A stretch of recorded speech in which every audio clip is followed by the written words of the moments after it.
Olá, você está ouvindo o podcast Futuro em Foco.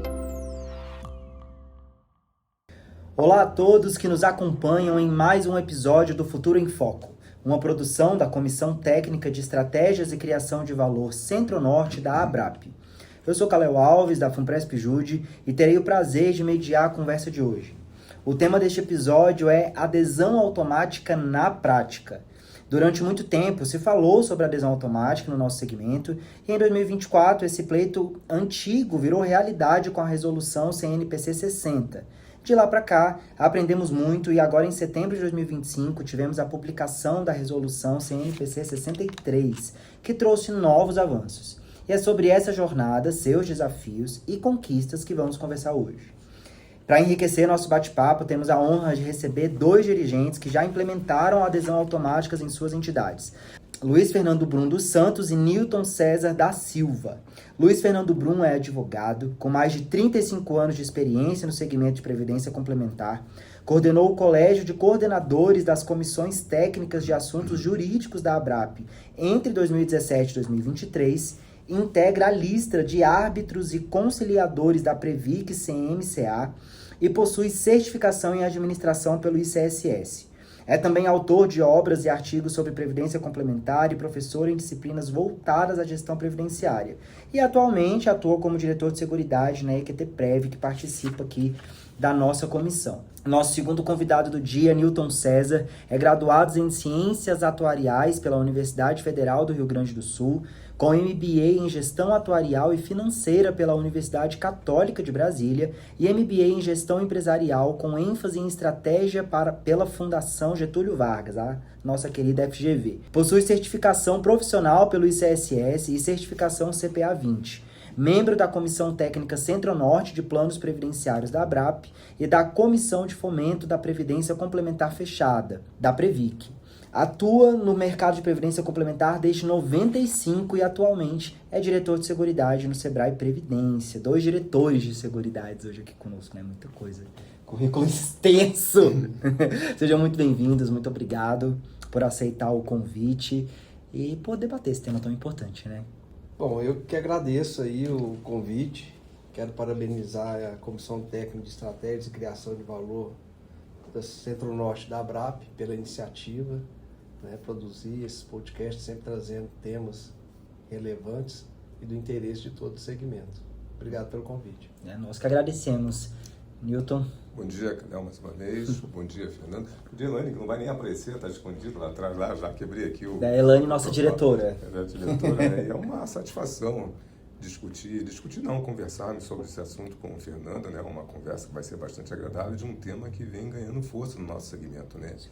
E a inscrição automática, eu penso que ela não é só uma tendência, é um instrumento estratégico, realmente, de inclusão previdenciária. Sim. Né? Vai ser rico a nossa conversa.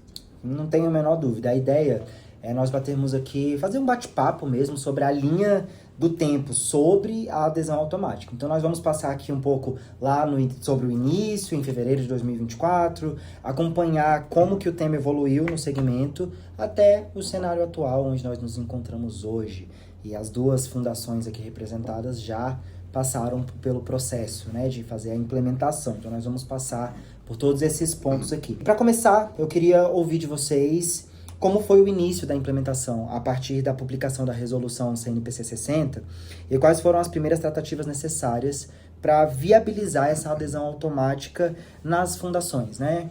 E o papel do patrocinador nesse processo. Nós vamos por parte, né, que é uma pergunta com muitas coisas. Luiz Fernando, eu queria começar com você.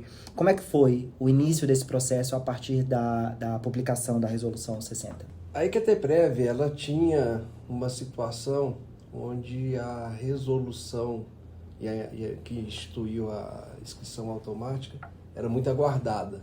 Uhum. Nós tínhamos um cenário lá muito preocupante dentro do Grupo Equatorial, né, da nossa patrocinadora, onde em janeiro de 2024, ou seja, no início do ano passado, tínhamos apenas 53% dos colaboradores como participantes. Por diversas razões, esse número veio caindo, principalmente após a pandemia, durante e após a pandemia, e a gente aguardava com muita expectativa e vimos acompanhando a movimentação da ABRAP junto ao CNPC para criar essa norma. E essa expectativa, né, acabou se materializando no fato de que a EQTPREV, nós somos a primeira entidade no país a instituir esse mecanismo em maio de 2024. Então a resolução foi publicada em fevereiro e em maio vocês já... Temos a aprovação da alteração regulamentar pela Previc.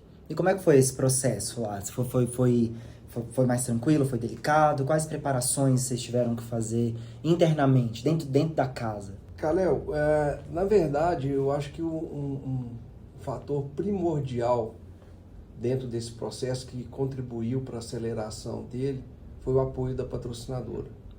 Então, e dentro do Grupo Equatorial, existe uma preocupação de colocar pessoas estratégicas nos órgãos de governança da entidade. Então, nós temos no Conselho Deliberativo o presidente é o diretor jurídico da holding.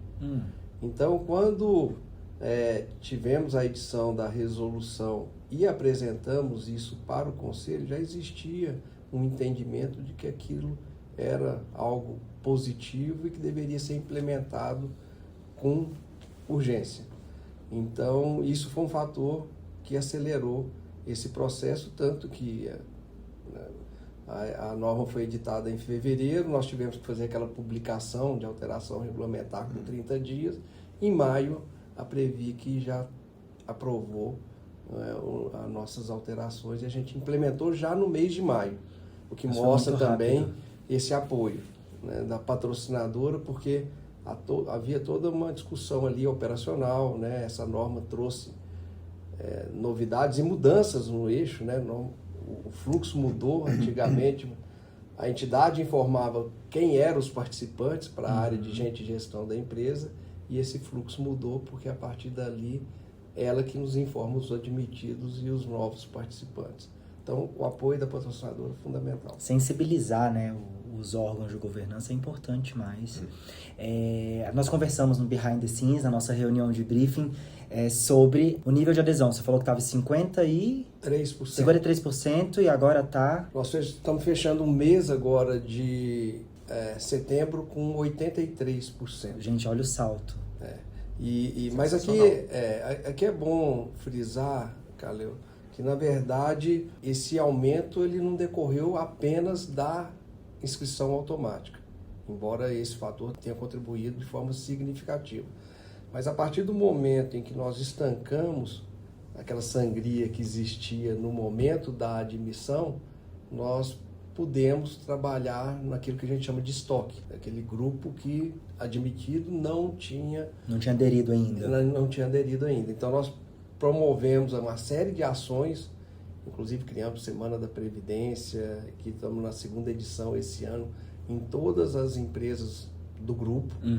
E a soma da inscrição automática e esse trabalho no estoque que nos fez chegar a esse número hoje, que a gente tem muito orgulho, né? Principalmente considerando da onde a gente saiu há pouco mais de um ano atrás. É um número muito expressivo. São quantos patrocinadores? Temos o Grupo Equatorial com diversas empresas, né? Hoje o Grupo Equatorial ele está em vários estados, Piauí, Maranhão, Pará, Amapá, Goiás, Rio Grande do Sul e São Paulo.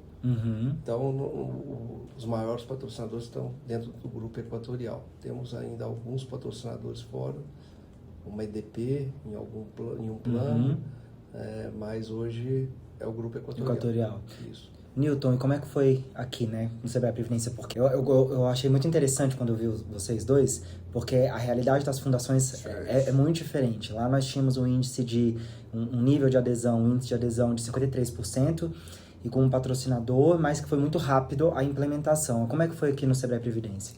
A resolução foi de fevereiro, Sim. Né? Mas já ali em março nós pautamos a alteração regulamentar no Conselho Deliberativo. E aqui o que ocorreu foi que, na prática, o nosso desafio foi um pouco mais complexo. Nós administramos 2 planos patrocinados que reúnem 38 patrocinadoras. 38 patrocinadoras. E a gente precisava, cumprindo aí aquelas disposições lá da artigo 52 lá da Previc 23, né, ilusão 23, nós tínhamos que comunicar aos patrocinadores com 30 dias de antecedência, né? E dado a característica que é, a importância que é, e também a da inscrição automática e o perfil dos nossos 30 patrocinadores, que são 38 patrocinadores com perfis totalmente diversos, nós optamos por fazer uma gestão de risco institucional e jurídico. Então, embora ali a legislação, a resolução Previ que coloque que no silêncio da patrocinadora, tacitamente, então ela concorda com as alterações regulamentares, nós optamos por fazer uma ação coordenada de buscar uma manifestação expressa de concordância de todas as patrocinadoras, né? E aí isso levou algum tempo. Depois a gente tinha dúvida também naquele momento, lá ali em março, abril e maio, nós tínhamos dúvida se era necessário, de fato, fazer um ajuste no convênio de adesão. E a Previ disse que sim, a gente queria que não tivesse isso, mas de fato foi que depois lá, enquanto o processo de trabalho institucional junto aos patrocinadores para uma manifestação expressa de concordância chegasse para a gente, em outubro, se não me falha a memória, saiu uma outra resolução dizendo que tinha que ter, na verdade, um ajuste na 23, dizendo que tinha que ter uma alteração no convênio de adesão. Aí nós tivemos que elaborar também um termo aditivo ao convênio de adesão, e somente em dezembro que foi que a gente conseguiu protocolar o processo na Previ, que ali, juntando toda a documentação para aquele processamento, aquele processo de inscrição, de licenciamento automático, né? E a Previ que foi ágil também, né? A Previ que foi ágil ali, a gente entrou numa semana, na próxima semana seguinte já tinha sido protocolado publicada a portaria. Aí, na sequência, nós fizemos uma oficina com as áreas de gestão de pessoas das nossas patrocinadoras, que, na verdade, um dos planos, que é o principal plano, ele tem 30 patrocinadoras. E dessas 30 patrocinadoras, 29 patrocinadoras se manifestaram expressamente dizendo que concordavam. Uma ficou de fora, mas essa que ficou de fora, que não se manifestou, ela já tem 100% de adesão. Ah, então... Ela já tem 100% de adesão. E no outro plano, que são 8 patrocinadoras, 4 patrocinadoras manifestaram, e as outras nós ainda estamos trabalhando, né? Mas aí nós fizemos uma oficina, na época com a unidade de gestão de pessoas do plano principal, as 29 patrocinadores. Inclusive, incluímos a que não tinha formalizado ali a concordância. Para sensibilizar, 100%, né? Fizemos uma oficina treinando, né, estabelecendo com eles a rotina operacional de como ia funcionar dali para frente, né, a inscrição dos novos empregados. A gente não pegou o estoque ainda, né, como o Luiz fez. Começamos a trabalhar, fizemos, aí implantamos, né? Agora no dia 8, olha como isso aqui conosco, a realidade é diferente. Ó, isso foi lá em janeiro. Agora no dia 8 agora, próxima semana, é que nós faremos uma outra oficina com as patrocinadoras do outro plano. Do outro grupo. Do outro grupo, né? Com outro grupo, né? E nós saímos de uma posição... É que nós já tínhamos também um percentual de adesão alto, né? Nós saímos em dezembro de 2024, nós estávamos com 94% de adesão e nós tínhamos 9 patrocinadoras, isso olhando só o plano principal, com 30 patrocinadoras, né? E tínhamos 9 patrocinadoras com 100% de adesão. E agora em julho eu não tenho posição de agosto ainda, agora em julho nós estamos com 96% de adesão. No plano principal. E 12 patrocinadoras com 100% Olha de adesão. só. Né? Isso é um número muito expressivo. Na verdade foi expressivo, né? Assim, se a gente fosse eu não digo número de mudança após a adesão automática, mas o nível de adesão mesmo é expressivo. E no ano passado, assim, no primeiro semestre do ano passado, vamos pegar janeiro a julho, né? Vamos pegar janeiro a julho do ano passado, nós tivemos 317 adesões. No mesmo período, este ano, com a inscrição automática, nós tivemos 460 adesões. Então, como nós já temos um percentual alto, a gente tem um público um pouco menor para se trabalhar, né? A nossa expectativa agora é conseguir trabalhar o estoque. Sim. Né? Trabalhar o estoque. E essa foi o nosso desafio, né? Principalmente, e o nosso principal desafio foi, de fato, né, conseguir fazer uma gestão institucional ali do risco jurídico junto às patrocinadoras, que são bem diferentes.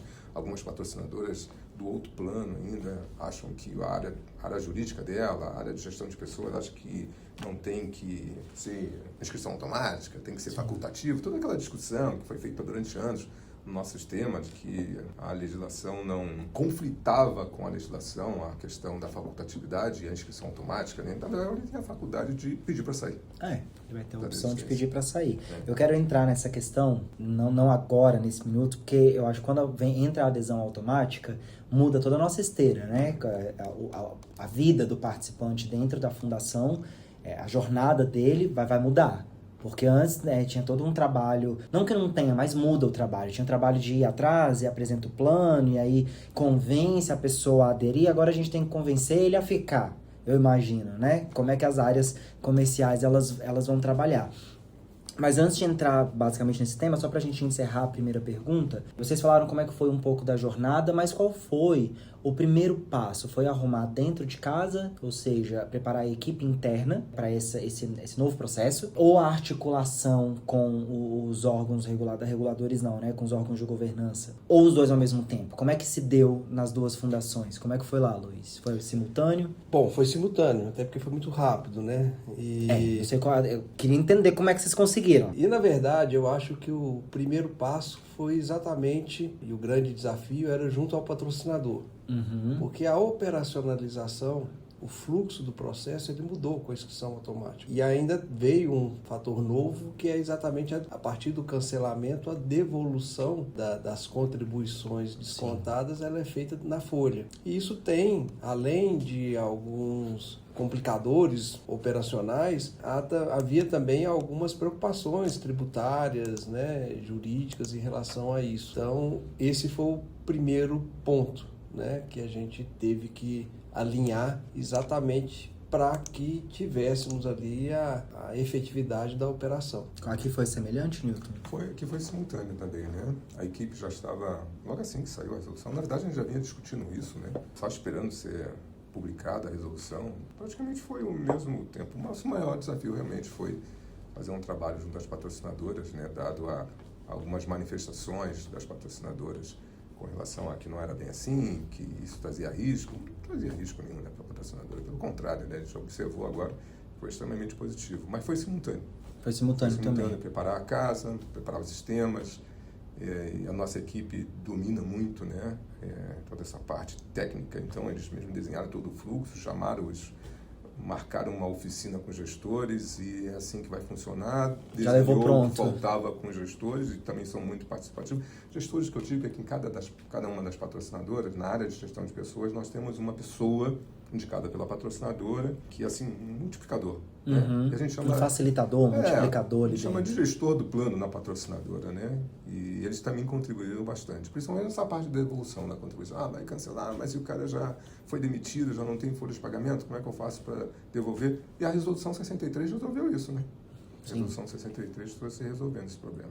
Entrando nessa parte do time estar preparado, dos desenhos, eu queria falar um pouquinho sobre a jornada do participante aqui dentro. Porque dentro das fundações, porque antes nós tínhamos ali um modelo de jornada que a pessoa aderia por livre e espontânea vontade, ficava, espera-se até o momento da aposentadoria ou de pagar algum benefício, seja pensão por morte, renda continuada, enfim, ficava na fundação. Então ele tinha 3 períodos principais. Fez a adesão, ficou ali dentro do período de contribuição e depois o período onde ele usufruía do benefício ou saía da patrocinadora do plano por meio de um resgate. Agora o fluxo mudou um pouco, porque ele não vai fazer a adesão, ele é contratado a adesão, ela é automática, tem o período para ele poder decidir se ele vai cancelar ou não.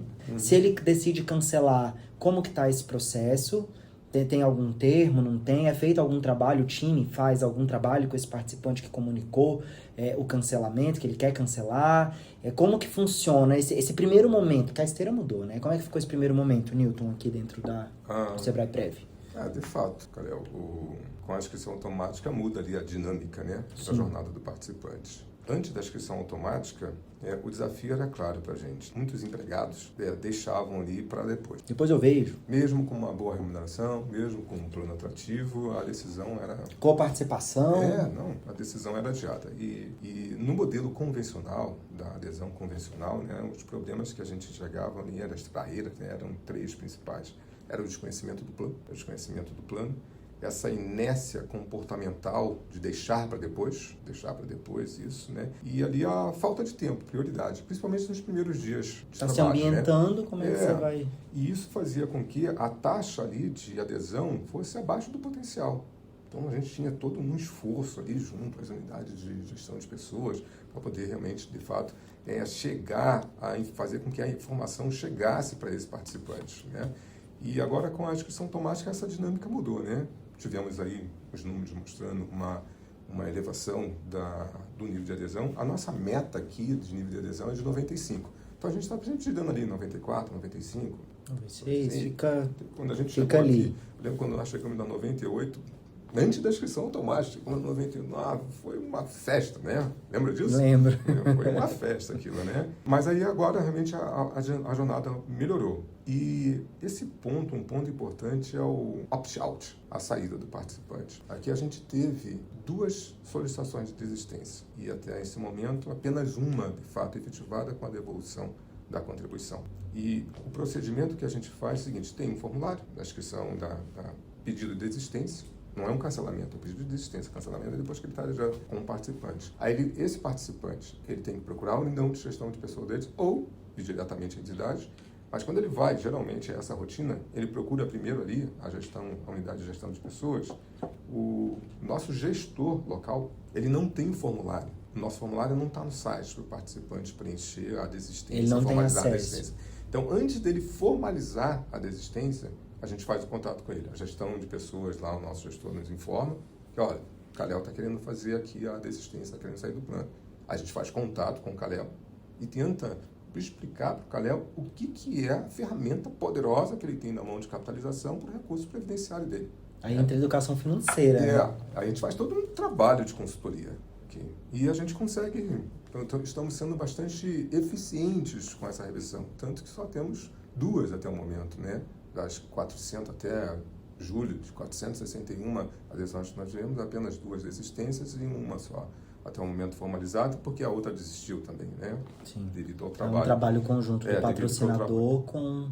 devido ao trabalho que nós estamos fazendo. Então, a maioria tem permanecido, a esmagadora maioria tem permanecido, e depois faz ali as alterações dos percentuais de contribuição, ou altera o perfil de investimento, tá? E tem funcionado bem, mas a inscrição automática fez com que o plano deixasse de ser uma decisão adiada para ser uma escolha consciente de permanência no plano. E isso foi importante. Né? Quem é que entra em contato com a área comercial, a área de relacionamento? Área de relacionamento. Área de relacionamento, pega o telefone e liga. Aqui a nossa super equipe, né? A área de relacionamento comercial é tudo uma coisa só, né? Mas a gente faz todo esse trabalho a gente procura aqui, a gente tem e aí um parênteses, né? A gente tem perfis diferentes, né? Nós, na verdade, tem uma pessoa agora que está de licença maternidade, está faltando ainda uma pessoa na equipe, né? Mas nós temos um grupo muito pequeno ali de 4 pessoas, né, no relacionamento, né? E são perfis, os 4 perfis bem diferentes, né? Um mais técnico, um mais acolhedor, né? Quase que um assistente social, né? Então a gente faz todo um trabalho de acolhimento aqui, o participante. Mas é importante, eu entendo que é importante, porque quando a gente fala de futuro, aposentadoria, a gente sempre bate nessa tecla, né? A gente não está falando de dinheiro. É óbvio, nós estamos falando de dinheiro, mas no final das contas, o que você entrega, o produto que você entrega, não é dinheiro. Você entrega qualidade de vida, você entrega possibilidade de escolha, você entrega tantos outros valores e às vezes a pessoa, por ser um produto de longuíssimo prazo, ela não está enxergando isso. E aí, só fazendo um adendo aqui, que se a equipe comercial, de relacionamento, enfim, não estiver preparada para entregar esse valor e for falar de dinheiro, o cara vai olhar para o desconto no contra-cheque, ele não vai olhar para o valor agregado ao produto. E aí a equipe tem que estar preparada, não tem como. É verdade. E o nosso lema este ano aqui na entidade, o nosso slogan para esse ano é mais que investir, é cuidar. É isso. E a gente persegue bastante isso aqui, a gente faz um acolhimento. Legal. Como é que foi lá, Luiz? Esse processo, essa esteira mudou, né? Mudou, mas como é que... mudou, o eixo inverteu. Antes havia ali todo um trabalho, como o Nilton colocou, de convencimento para que o novo colaborador fizesse a sua inscrição no plano, e a partir da edição da norma e a instituição da inscrição automática no âmbito da EQTPREV, agora há aquele trabalho na retenção e demover aqueles que eventualmente tenham interesse ou manifestam interesse de cancelar a sua inscrição, mostrar as vantagens do plano. Mas um ponto que eu queria destacar, e pegando um gancho no que o Newton colocou, é a questão comportamental, da inércia, né? Nós tínhamos uma dificuldade muito grande, como eu já citei, de captar novos participantes, mesmo dentro desse grupo de admitidos, e aí começamos a fazer análise, né? Qual era a razão de termos aquele número tão baixo, né? Uhum. E aí vieram ali hipóteses como problema geracional, né? Uma geração nova hoje que não tem muita preocupação com o futuro, o fato de ter perdido ali aquele momento inicial ali da admissão presencial. Muitas vezes essa admissão ela é feita de forma remota, né? Principalmente o pessoal que está no interior do estado. Mas a inscrição automática ela veio desmistificar todas essas questões e fortalecer exatamente aquilo que é o fator primordial do mecanismo, né? Que é exatamente a inércia, a questão aquele que não entra no início dificilmente entra no momento seguinte, e aquele que entra no primeiro momento dificilmente sai. Sim. Então, essa é o grande ponto da inscrição automática, e a gente pôde presenciar. Os nossos números não são tão magníficos, né, tão brilhantes como o do Sebrae Prev, né, mas nós temos hoje em torno de 4% de cancelamento. E nesse período aí de maio do ano passado para cá, nós já tivemos mais de 2.000 inscrições automáticas, né? Então a gente está dizendo... Maravilhosos são os seus números, não? 2.000 adesões automáticas, 4% de cancelamento. Estamos ali na casa ali de 100 cancelamentos, 100 e poucos cancelamentos, né? Mas é sempre um desafio, né? Inclusive é uma meta que a gente está instituindo para o próximo ano, reduzir ainda mais esse percentual que hoje está em 4%. Mas esses números, né, seja aquilo que a gente aumentou, esse número baixo de cancelamento, só mostra aí a importância e a eficiência desse mecanismo. Legal. Tem a nossa próxima pergunta, eu acho que nós já passamos por ela, que ela fala sobre a pergunta seria sobre os desafios enfrentados, o principal desafio enfrentado. Mas aqui vocês citaram a questão jurídica, né, de fazer se entender as questões jurídicas, principalmente com o patrocinador. Nós citamos aqui também a questão do diálogo com os interlocutores ou com os participantes. Tem algum outro ponto, ou teve algum outro ponto dentro desse processo que vocês gostariam de destacar de dificuldade mesmo na implementação? Falamos também sobre processos, então talvez tenha alguma outra coisa? Calil, eu queria só fazer um acréscimo aqui, até porque minha formação é jurídica, né? Passei a minha vida e continuo como advogado também. Aqui trazer duas informações, né? A primeira, em relação à preocupação dos patrocinadores, né? E aqui, aproveitando esse momento para incentivar aqueles que ainda não instituíram, né? Ou aqueles patrocinadores que têm preocupação, nós não tivemos nenhuma judicialização, e eu estou falando de mais de 2.000 inscrições automáticas, então não tivemos nenhum problema judicial, nem no âmbito da entidade, nem no âmbito do patrocinador. Não tivemos nenhum problema tributário, mesmo nesses que tiveram a devolução das contribuições em folha, e a gente já percorreu um ciclo, né? Foi maio do ano passado. Então, acho que é importante destacar isso. E enaltecer também nessa seara jurídica aí a iniciativa e a coragem da Previc, do CNPC, do secretário Marlon, porque essa era uma discussão, e eu que estou há muito tempo no segmento, que se fazia sobre o veículo para viabilizar, o veículo jurídico para viabilizar essa inscrição automática. Tinha aqueles que defendiam uma emenda constitucional, que teria que mudar o artigo 202 da Constituição. seria praticamente impossível. Alguns que defendiam a mudança na lei complementar número 109, e aí também é um processo legislativo demoradíssimo e incerto. E tinham aqueles, e eu me incluía nisso, que defendia que isso poderia ser feito por meio de uma simples resolução do Conselho Nacional de Previdência Complementar, como de fato ocorreu. E também não tenho ciência, não tenho notícia de que tenha havido algum questionamento sobre a legalidade. Então, isso mostra que o mecanismo é tão positivo, né, que essa discussão judicial efetivamente não houve, que também demonstra ali a correção da escolha desse processo. Né? Então, eu queria fazer esse registro também. Legal. Importante mesmo. Isso. Você quer destacar mais alguma coisa nesse ponto, Newton? Eu acho que dos desafios, como você colocou, apenas resumindo, tivemos ali o processo de alinhamento com as patrocinadoras, desajustes das rotinas operacionais, mas um ponto que eu gostaria de destacar é a comunicação com participantes. Não, esse ponto... Porque falar de previdência é desafiador, Gente. né? E você conseguir ali fazer uma linguagem simples, sem abrir mão da precisão técnica, cara, isso exigiu muita dedicação aqui da gente. Né? Então, e aqui ficou um aprendizado. E a gente acabou observando, embora a gente tenha, comparando os números com o Fernando, nós temos nós conseguimos fazer 25% do que vocês fizeram. Vocês têm números extraordinários. Foi modesto. 400, ele foi gentil.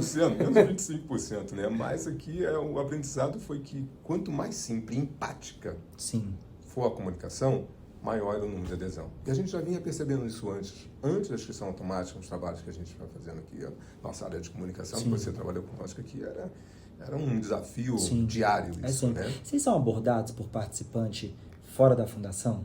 Sou. Eu fui abordado num casamento esse final de semana, gente. Sou.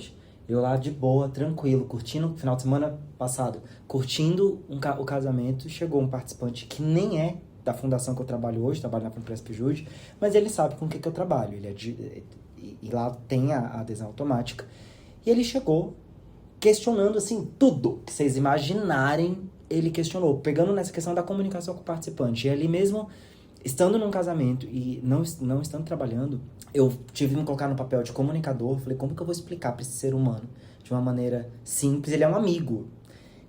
De uma maneira simples, mas técnica, que isso é importante para ele. E aí perdi 1h30 do casamento tentando explicar para ele alguns detalhes que não eram desconto, que é importante. Aí ele trouxe, né, questão sobre reforma da Previdência. E se tiverem outras reformas, ele foi entrando em tanto lugar, assim, que foi 1h30. Mas no final, ele ia cancelar, ele ia pedir, no caso ele já tá há mais de 3 meses, ele ia fazer o resgate. Queria fazer o resgate, queria fazer os próprios investimentos. Vocês já ouviram isso? Vou fazer meus próprios investimentos. No final das contas, eu consegui convencê-lo a permanecer, mas foi um desafio. Quando chega... Essa pergunta nem tá muito no roteiro, mas quando chega um participante ou um representante de um patrocinador desafiador nesse quesito, que a comunicação precisa atuar, como que vocês trabalham? Como que as fundações se posicionam? De maneira técnica, absolutamente técnica, vai ali na norma, ou chega e abraça? Depende do interlocutor. Vou te dar 2 exemplos. Na verdade, eu tenho até mais, mas vamos lá. Situação, assim, um pouco, digamos, bem humorada até que aconteceu, né? Eu caminhando no parque, uma camisa Sebrae Previdência. Não deu certo. Você pediu? Pedi, né? Um letreiro Sebrae Previdência, né? Você é do Sebrae Previdência? Então você é participante? Você trabalha lá? Parar e testar, tomar uma água de coco e explicar também, né? Agora, semana passada, eu estava na academia. Estava na academia. Com a roupa do Sebrae Previdência? Não aprendeu, né? Sebrae Previdência. Parar no aparelho, revezando o aparelho, explicando como era o Sebrae Previdência. Para esse público que são participantes, tem que usar uma linguagem simples, se colocar no lugar dele. Sim. Então não dá para usar tecnicismo, né? Não dá para utilizar um jargão jurídico. Agora, há situações, quando eu vou conversar com a patrocinadora, vou conversar com a governança, a liderança da patrocinadora, ou agora, recentemente, no próximo mês, eu tenho uma apresentação para fazer para um conselho fiscal da patrocinadora, eu tenho que utilizar uma situação um pouco mais técnica. Embora eu saiba que eu tenho que dosar isso. Eu tenho que dosar isso para que ele consiga compreender. Porque se for técnico demais também... Ele não consegue compreender. Mas eu não posso ter aquela linguagem mais informal que eu tenho, mais empática com o participante. Na verdade, eu tenho que conseguir traduzir aqueles números, ele vai querer ver números, vai querer ver quais são possibilidades, eu tenho que informar. E aí eu preciso também, nesse caso específico com as governanças, eu preciso muitas vezes de previamente entender qual é a dúvida dele. Porque do participante eu sei aqui no meu relacionamento, é só puxar ali, os atendimentos, eu sei quais são as dúvidas do participante e é a fonte de informação ali para que a nossa área de comunicação faça realmente uma comunicação com o participante mais simples. Assertiva também, mais né? assertiva, mais eficiente, mas quando se trata, dependendo do ambiente da patrocinadora, eu tenho que ser um pouco mais jurídico, eu tenho que ter uma robustez, uma tecnicidade um pouco mais presente, né? Para dar até a confiança, porque está lá o jurídico junto comigo, né? Ouvindo o que a gente está falando. Está lá um diretor, um patrocinador, que embora ele também seja participante, o ambiente às vezes é outro. Eu preciso de uma linguagem um pouco diferente, um pouco menos empática, um pouco mais jurídica. Aí você vai no dado também, né? Aí eu tenho que abrir números, eu tenho que abrir regulamento, tenho que explicar por que funciona assim, por que pode fazer desse jeito, qual é a situação da patrocinadora. Então depende muito do público, a gente tem que estar capacitado para isso. Lá também tem essa dualidade? O nosso cenário lá é muito complexo, né? Porque, vamos lá, hoje a Equatorial está em vários estados de regiões diferentes. Certo. Então existe já uma questão cultural. Estamos literalmente do lado do Amapá até o Rio Grande do Sul. Então nós temos culturas diferentes. Muito. Nós temos dentro da empresa, desde o auxiliar de eletricista até o engenheiro, o diretor. Não, e a forma de comunicar deve ser uma loucura, porque é diferente. Isso. Então, o público é diferente e temos 10 planos diferentes. BD, CV e CD. Desafio. Então, a comunicação, ela hoje tem, né, vocês são da comissão, sabem melhor do que eu, um papel importantíssimo dentro. E hoje, num grupo de participantes, né, com a média etária baixa, que tem ali a necessidade de informações constantes.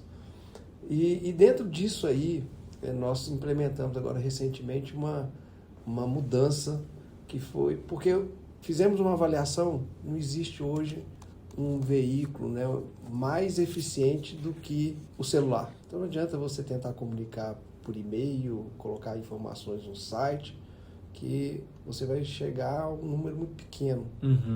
Mas no WhatsApp, ali... Você consegue falar com o participante. E aí, o que nós tínhamos? Para um universo hoje de 12 mil vidas, que nós temos aí em todos os nossos planos, nós tínhamos um pacote de WhatsApp de disparos mensais que estava na faixa de 2.500 disparos. Ou seja, se quiséssemos fazer uma comunicação única por mês, a gente teria que escolher ali parte do nosso grupo de participantes assistidos para receber. Agora nós mudamos, né, e adquirimos um pacote de 120 mil disparos por mês e isso já tem feito uma diferença muito grande.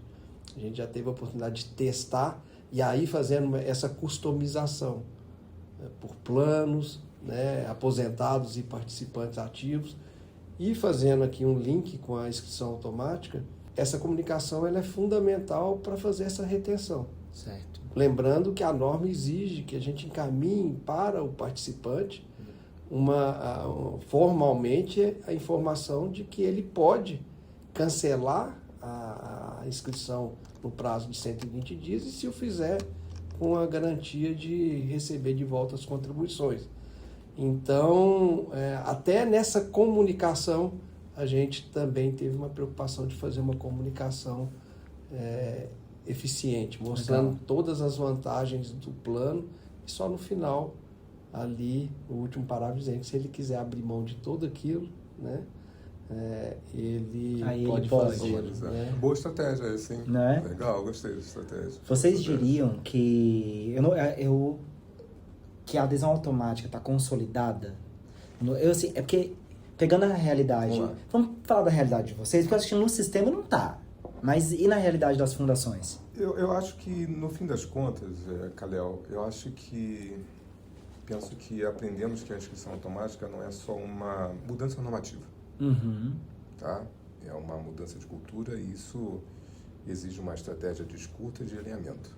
Eu acho que já dá para afirmar, sabe, Kalel, que ela deixou de ser passou a ser uma realidade. Legal.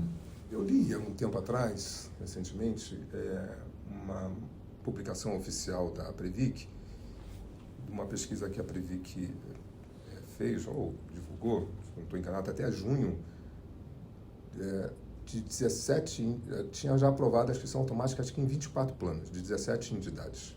Tá? E a ABRAP também fez uma pesquisa e mostrou que, daquelas que haviam implementado a inscrição automática, o percentual saiu de 88%, a média, né? O percentual médio de adesão saiu de 88% para 93%. Então, eu acredito sim que nós já estamos caminhando, que a inscrição automática deixou de ser um projeto piloto, um projeto piloto no Brasil, realmente, e está ganhando força. Legal. É claro que tem muitas entidades ainda que não passaram por esse processo de transição, com realidades diferentes, com dificuldades, mas esse é um caminho sem volta.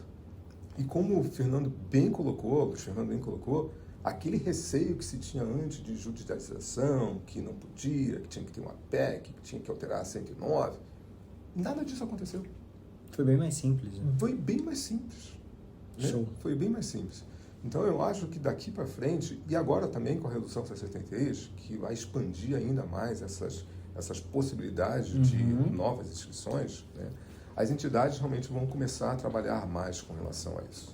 Então, eu acho sim que dá para afirmar que ela deixou de ser, não está de fato ainda consolidada, né? Porque com poucas entidades ainda, né? Eu não sei até hoje, essa posição que eu estou colocando de 24 planos, 17 entidades, sei lá, de junho, uma matéria que está no site da Previc, né? Não sei como é que está atualizado isso hoje, mas é um caminho inevitável e vai ser estranho alguma entidade, só numa situação muito particular, alguma entidade que de repente não queira fazer inscrição automática. Aproveitando que você tocou na 63, qual foi, Luiz, pegando você que é do ramo do direito, qual que foi a principal diferença ou as principais diferenças, que ela trouxe diferente, que ela agregou da 60 para a 63? Bom, o ponto principal é poder implementar esse mecanismo da inscrição automática que anteriormente estava restrito aos novos admitidos, né? Estender isso para o estoque. Então, havia essa discussão já lá atrás, né, quando da edição da 60, no sentido de tentar, já na partida, alcançar o estoque. Mas, por parte ali da Previc, do CNPC, da Secretaria, houve uma preocupação, vamos fazer em 2 momentos diferentes, né? Vamos primeiro nos admitidos e depois passar para o estoque, e essa é a grande novidade. E aí, obviamente, cada entidade vai ter que avaliar ali se vai implementar isso para o estoque ou não. Olhar a sua realidade. Né? E eu destacaria mais 2 pontos, tá, Fernando? Que é uma inovação, que foi a possibilidade também de inscrição automática para planos instituídos. Sim, aqueles que possuem planos setoriais, possuem plano família, né? Isso é importante. E é claro que isso vai exigir ali uma alteração regulamentar, um ajuste no convênio de adesão, uma discussão, porque há uma necessidade para a inscrição automática em plano instituído, a contribuição mínima por parte do distribuidor. Isso às vezes pode ficar complicado.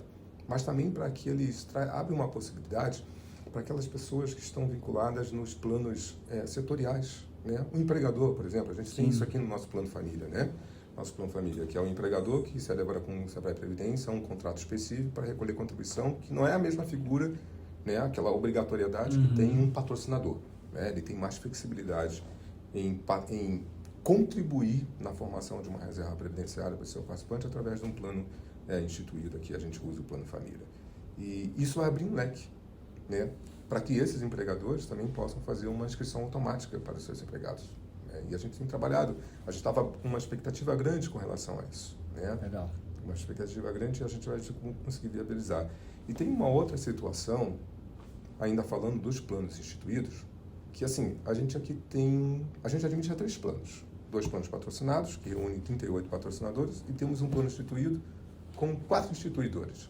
E a dificuldade de conseguir acessar, esse associado. Chegar até ele, né? Porque a LGPD veio aí. Exato. Que estão se utilizando, né, a LGPD como uma barreira. No entanto, a LGPD ela não impede. Na verdade, ela diz como deve ser tratado o dado. Né? E aquela alegação de que há um conflito com a LGPD e a Lei 109, pelo contrário. Na verdade, ali nós temos a obrigação, lá pelo artigo 16 da 109, de ofertar o plano. Nós e o patrocinador. Sim. E onde está a obrigação do patrocinador? Está lá no convênio de adesão, que é um contrato que eu preciso cumprir. Então, na LGPD, lá no artigo 7º, lá, inciso 2 e 5º, lá, tem lá, cumprimento de obrigação legal, artigo 16 da Lei Complementar 109. Cumprimento de contrato, está lá o convênio de adesão. Mas ainda assim, isso ainda gera insegurança, porque a multa é pesada, né? Então isso gera insegurança. Mas ambas as leis não são conflitantes. Sim, na verdade elas amparam, né? E aí, lá na 63, lá no último artigo 8º-A, está inserindo esse artigo 8º-A na 60, diz que a Previc, para aquelas entidades, aqueles planos que não estão nesse regime de inscrição automática, a Previc vai estipular normas lá, procedimentos para comprovar, que a entidade comprove que ela ofertou o plano de forma universal. Para todos. Para todos. Né? Que já está, na verdade, isso não é novidade. Isso já está na 16, isso já está na 109, lá no artigo 16. Mas veja que para os planos instituídos há essa dificuldade. Mas aí você precisa definir estratégias com o instituidor que celebrou o contrato para divulgar o plano. A gente fez isso com todos, né? Sentamos com a área de comunicação, você esteve aqui, você fez isso conosco. Sentamos com a área de comunicação, definimos, sentamos com o presidente, com a diretoria, vamos fazer assim. Todo mundo. Me dá o banco de dados. Não posso dar o banco de dados. Então você distribui. Sim. Aí muda o presidente, muda a área de comunicação, aí aquilo, sabe, não funciona. Sim. Não funciona. Então, recentemente nós fizemos, agora no mês passado, até por conta disso, nós aqui do CEPAI Previdência, fizemos uma provocação à Previc. Encaminhamos um ofício à Previc pedindo que a Previc fizesse uma alteração lá no termo, naquele modelo padrão, aquele modelo padrão de convênio de adesão, para deixar mais claro essa questão da segurança jurídica para o instituidor, da disponibilização do banco de dados para a oferta do plano de previdência. E que isso não há conflito com a LGPD. Tá? Só que isso não é suficiente, porque o instituidor pode não querer fazer um termo aditivo ao convênio. Então, embora eu entenda, e eu não sou jurista, tá? As coisas estiver errado. Embora, data vênia, embora eu tenha uma interpretação, que pode estar até equivocada, tá, meu amigo, de que não precisaríamos de uma outra norma, por exemplo, a Lei Complementar 109, artigo 16 diz que eu tenho que ofertar. E esse novo artigo 8º, que está sendo inserido pela 63 na 60, vai fazer com que a Previc seja mais rigorosa na fiscalização da oferta universal do plano de previdência para quem é elegível, os associados no instituidor e os empregados que ainda não fazem parte do plano dos patrocinadores. Vai então, de toda forma, vai... Deixa eu concluir. Né? Então, isso vai ficar... Então, a 109 já prevê isso. E a LGPD 3.709 também já prevê isso no artigo 7º. Está lá. Cumprimento de obrigação legal, cumprimento de contrato. Não precisaria, no meu modesto ponto de vista, não precisaria de mais nada. Mas ainda assim é uma dificuldade. Então, acho que a ABRAP e a Previc ainda podem ter um papel fundamental em nos ajudar com relação a isso. Porque nos instituidores vai ser muito difícil, não quero ser pessimista, mas que o instituidor faça a contribuição para ter inscrição automática para todo mundo, né? Vai ser situações específicas, né? Eu acho que essa possibilidade da inscrição automática no instituidor vai ser para os planos setoriais, ali, aquele contrato específico do empregador, do terceiro, que quer fazer uma contribuição virtual, como a gente já tem aqui, mas se tivéssemos, acho que a gente tem que caminhar para esse sentido, dar uma robustez, uma segurança jurídica para os instituidores, para disponibilizar dados básicos. Dado básico, eu preciso do nome da pessoa, preciso do telefone, do e-mail da pessoa, deixa que o resto que eu faço para ofertar o plano de previdência. Depois que ele está dentro, aí a situação é outra. Faz uma atualização cadastral, aí eu oferto outros produtos para ele, como seguro, aquele negócio todo, né? Mas o início, se não vencer essa barreira, vai continuar ainda essa dificuldade da expansão dos planos instituídos, né? Porque hoje os planos instituídos estão sendo captadores das portabilidades internas de quem está saindo e para o recurso ficar dentro da entidade. Sim. É essa a verdade. Eu iria perguntar, tinha aqui no nosso roteiro, sobre os próximos passos, os próximos desafios, mas eu acho que englobou bem. E aí, Luiz, para a gente poder encerrar, o que você diria para as fundações que ainda não implementaram a adesão automática? Bom, eu entendo, pegando aqui uma pergunta que foi feita anteriormente, é que é uma tendência irreversível. Ainda não é uma realidade, como o Newton bem colocou, porque poucas entidades, por diversas razões diferentes, né, ainda não implementaram esse mecanismo. Então, mas é uma tendência. E a gente tem aquelas entidades que saem na frente, outras que aguardam a experiência de quem saiu na frente para verificar se realmente tá vale tudo a bem. pena. Você tem dentro do segmento aquelas públicas que precisam passar qualquer processo de alteração regulamentar pelo SEST. Enfim, são realidades, mas é uma tendência. E o que eu gostaria de deixar como mensagem é que é um mecanismo que vale muito a pena e que tem feito uma diferença muito positiva naquilo que é uma missão nossa, né? Que é exatamente levar esse plano de previdência, que não é só um produto financeiro, é muito mais do que isso, para um número maior de participantes, né? Então, eu acho que vale a pena. Então, o recado que eu deixo quem não iniciou, inicie, né, esse processo, e aqueles que estão em curso, que vençam todos esses desafios que a gente colocou para implementar e efetivar essa inscrição automática. Show, Nilton, quer deixar alguma mensagem? Também, aqui assim, eu penso que a inscrição automática não pode ser só uma decisão apenas da entidade, tá? Eu acho que precisa estar integrada com um programa de bem-estar financeiro e educação previdenciária na patrocinadora.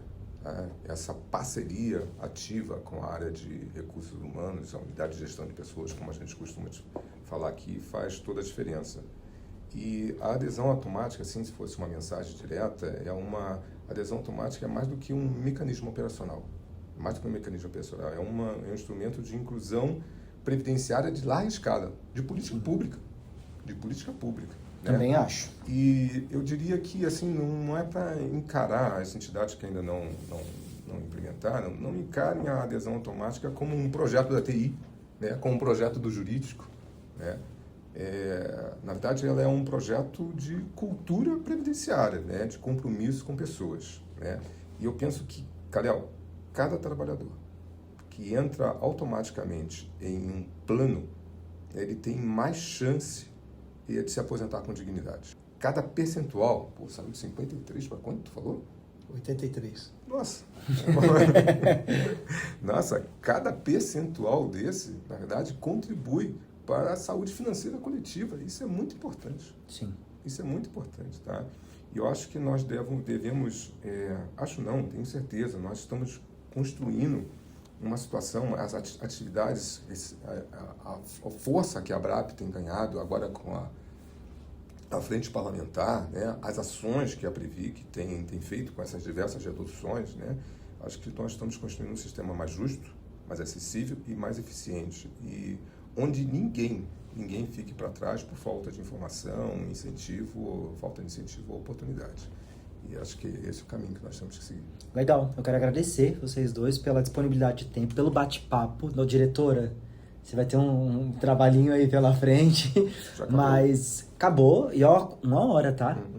Viu? O bate-papo, quando ele vai fluindo, assim, nós passamos por várias perguntas, assim, nós não ficamos presos às perguntas, falamos de coisas que não estavam na pauta, mas eu achei que o assunto foi extremamente relevante. Eu quero agradecer pela disponibilidade de tempo, por compartilhar a experiência de vocês, porque vocês têm muitos anos de mercado, muita experiência, diretoria de seguridade, ela é uma diretoria extremamente estratégica, e para nós da comunicação... Atividade fim. É atividade fim, exatamente. E para nós da comunicação, e eu acho que de todo o sistema, ouvir de vocês é muito importante para enriquecer o nosso trabalho e saber qual o próximo passo nós vamos tomar, se ainda não tomamos. Então, muito obrigado pelo tempo de vocês. E para você que nos acompanha, mantenha sempre o Futuro em Foco. O episódio de hoje foi roteirizado por Priscila Braga, do Serpros, e moderado por mim, Kalel Alves, da Funpresp Jude.